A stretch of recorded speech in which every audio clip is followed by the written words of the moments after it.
The Silent Call. In the late 1990s, a young woman named Sarah moved into a small apartment in a quiet neighborhood. Excited about her new independence, she quickly settled in.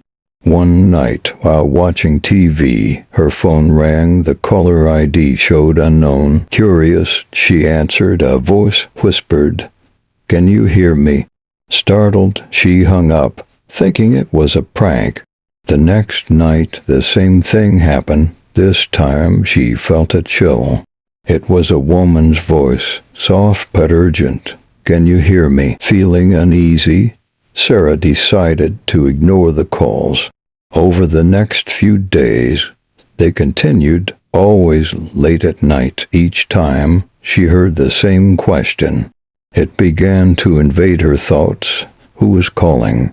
Why did they keep asking the same thing? One evening, she got a knock at the door. A neighbor she barely knew stood there, pale and shaky. "I've been hearing strange noises from your apartment," he said. "And those calls, do you get them too?" Frightened, she admitted she had. He looked relieved, but warned her that a woman had gone missing in the area a few weeks earlier, and the police were investigating.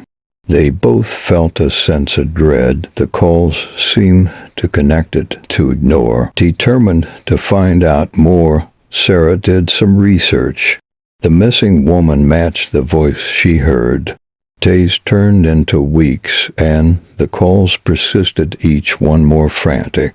One night, she answered again, and the voice pleaded, "Help me." Terrified, she hung up and called the police. They took her seriously, but said there was little they could do without more evidence. Then, one night, she received a call that lasted longer than usual. The voice sobbed, "Help me, please." Just then, she heard a loud crash from the hallway. Panicking, she grabbed a kitchen knife and crept to the door. She peered through the peephole and saw shadows moving outside. The police arrived soon after, responding to a neighbor's report of screams.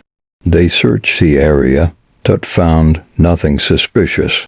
However, the next day, Sarah learned that the missing woman had been found dead in an abandoned house nearby. From that day forward, the calls stopped, but Sarah never felt safe in her apartment again.